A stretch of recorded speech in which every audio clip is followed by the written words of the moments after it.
네, 내일도 필식 시간입니다. 서로 눈치 게임만 하다가 끝이 난 오늘 시장인데요. 아쉬움을 뒤로 한 채 내일 전략 세워봐야겠죠. 내일도 필식 김도영 전문가와 함께합니다. 안녕하세요. 네, 안녕하십니까. 필식이 김도영입니다. 네, 오늘 시장을 한마디로 정리하자면 고점은 막혀 있다가 맞을 것 같은데 고막형님 정답이 맞을까요? 네, 빨리 이 부분을 좀 해제를 시켜드려야 될 것 같은데요.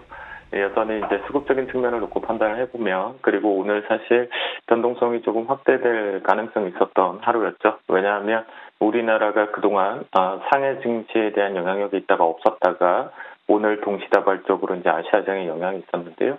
하지만 수급적인 특징에서 놓고 보면 외국인들이 이제 옵션 만기일 부분 활용해서 비차익 쪽에서 5천억대가 넘게 들어왔었던 부분 이후에 연속성이 없었습니다. 그리고 특징 중에 하나가 여러분들이 보시면 고실적을 발표했음에도 불구하고 잠정 실적이라고 하더라도 전혀 반영을 안 하고 있죠. 지금 실적에 파라라가 걸린 형태인데요. 자, 외국인들 수급적인 측면에서 우리는 이제 선물 시장 쪽의 추이가 상당히 중요할 것이다라고 말씀드리겠고요. 여기서 하나가 뭐냐면 오늘도 왜 고점이 막혔다라고 하는 것은 뭐 수급에 대한 부재도 분명히 있겠지만 저는 이제 상해 시장 쪽에서 좀 눈치를 보도록 하겠습니다. 왜냐하면 상해가 이렇게 잠깐 보시면요, 이 녹색 선에 상승폭을 살짝 남겨준 상태에서 추가적으로 올라오지 않고 있죠. 먼저 휴장을 한 뒤에 갭상승으로 화답이 되고 오늘 추가적으로 붙으면서 추가 상승은 가져왔지만 추가 반등에 대한 재료, 그러니까 악재는 없다라는 겁니다. 현재 중국 현지만 놓고 보더라도요. 그런데도 불구하고 이 중요한 갭자리 부분에서 막히면서 눈치를 봤다. 이것이 우리나라 장에서도 여전하게 일본과 함께 동반해서 고점이 막혔는 형태였다라고 볼 수가 있겠고요. 또한 오늘 변동성이 좀 줄었습니다. 변동성이 줄었기 때문에 이 변동성의 특수는 제가 보는 관점에서는 내일까지 연장선으로 상당히 좀 지루하게 우리나라로 따지면 6거래일 부분이겠죠. 이 부분이 발생이 될 것으로 판단이 돼 있고요. 여기서 우리도 그러면 상해처럼 눈치를 보면서 갭자리 부분을 하나를 숨겨서 놓고 판단을 해본다면 이 자리입니다. 그러니까 선물 기수 쪽으로 대략 321대 초반부가 뚫려서 안착을 해야지만 전체적으로 매수세가 좀 공격이 될 것이다라고 판단이 돼 있고요.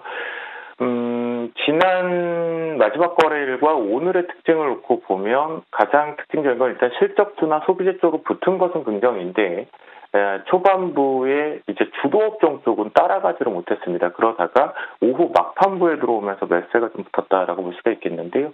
그 속에서 특징이라고 한다면 이제 아무래도 연휴 쪽에서 우리 계속 발언됐던 게 올 12월 안에, 그러니까 올해 안에 시진핑의 방한 스케줄, 그러니까 그동안 뭐 폼페이오라든가 이 부분 쪽이 리커창 부분이 이제 갑자기 돌발적으로 막혔었죠. 방한을 안 했다가 다시 이 부분이 언급되면서 화장품과 함께 이 호텔 신라 쪽, 그리고 여기 힌트가 하나 또 있었죠.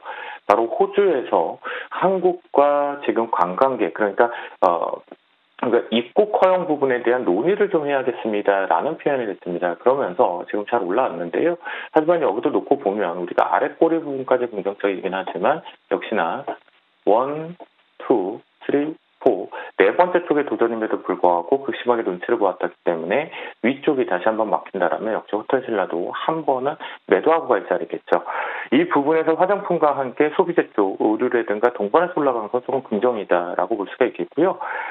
두 번째, 그 다음 우리가 왜 시장이 계속 고점이 막혔나 눈치를 계속 한번 판단을 본다라면 돌발적으로 오버행 이슈들이 좀 있죠. 뭐 블락딜을 해서 디스카운트를 13% 이상 했기 때문에 급락을 맞았다라는 부분이 있을 거고요. IPO 공모상장하고 난 뒤에 보유회사 물량들이 이제 출회가 되면서 기간 말 수급 대량 매도가 발생이 됐는데요. 자, 카카오 게임즈입니다. 그렇다고 한다면 카카오 게임즈를 만약 당일날 실제적으로 첫 거래했던 9월 10일날 기준에서 거래량 부분을 놓고 본다면 대량 매수는 없었다라는 거죠.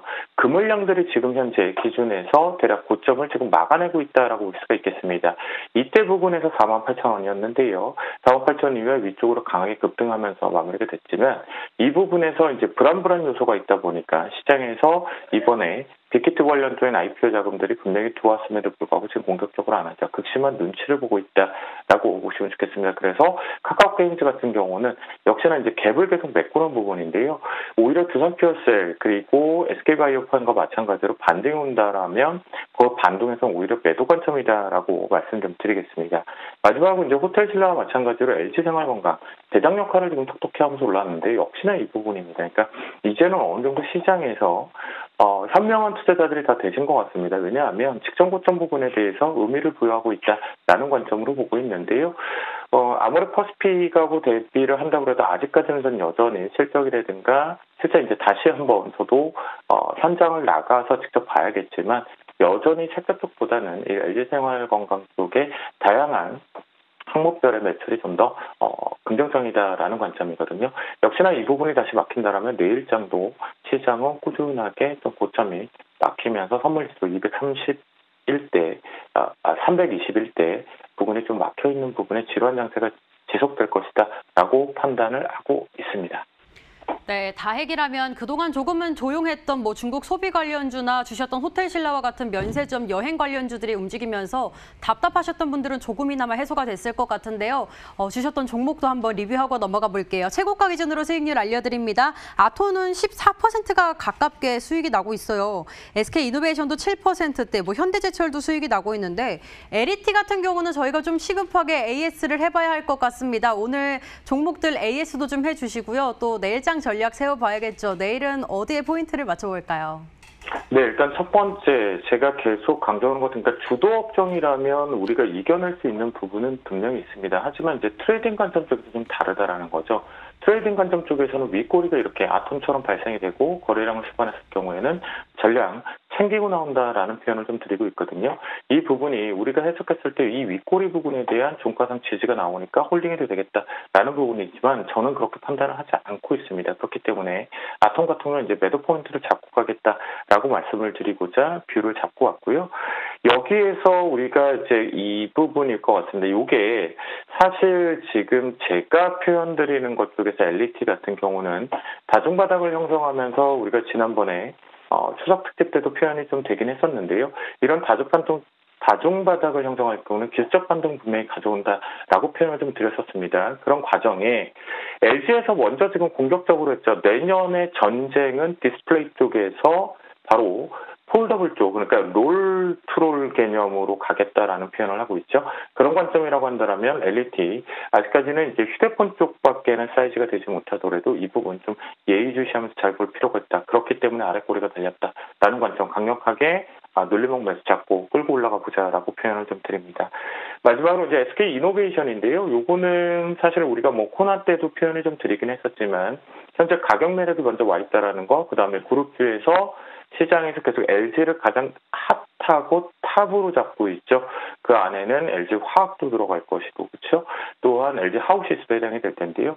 그 반면에 먼저 재료를 다 터뜨리고 먼저 쉬었던 SK그룹 이쪽으로 집중해 본다라면 좀 더 꾸준한 수익률을 가질 수 있는 위치이기 때문에 SK이노베이션 역시도 눌림목 매수 잡도록 하겠습니다. 자, 내일장 저도 크게 변동성은 보지 않고 있다라고 표현을 드리는데요. 그 중에 하나가 바로 베이시스 값 때문이다라고 표현을 좀 드립니다. 장중에 계속해서 백오데이션 상태가 좀 들어오고 있기 때문이다라고 표현을 드리는데요. 이 부분이 어렵다면 한마디로 정리합니다. 내일장 선물시장 쪽에 외국인들 수급 그대로 따라가도록 하겠습니다. 이게 이제 한 대략적으로 한 1,000억 대 정도 수준이면 1,500대까지는 우리가 다 따라가기가 참 만만치 않거든요. 그 얘기인즉슨 매도세가 1,500 정도 규모로밖에 들어오지 않는다라면 추격 매수만 자제하면 충분히 승산이 있다라고 표현을 드리니까요. 외국인들에 대한 선물 수급 따라가자라고 말씀드리겠고요. 소비재하고 건강기능식품 쪽 매수 타이밍 오늘 화장품과 함께 움직였으니까 이 부분 집중해 보도록 하겠습니다. 시간 관계상 내일 제가 한 종목으로 좀 표현을 좀 드려보도록 하겠는데요. 바로 콜마 B&H 매수 타이밍을 한번 잡아보도록 하겠습니다. 콜마 B&H도 건기식 부분에 대한 장점이 있죠. 그러니까 이 앞에 매물대를 지금 소화하는 과정이니까 눌림목 매수를 잡고 직전에 앞에를 트레이딩, 그러니까 방망이 짧게 고점은 아직 계속 막혔다, 진짜 바닥 보지 못했다니까 이렇게 대응해 보도록 하겠습니다.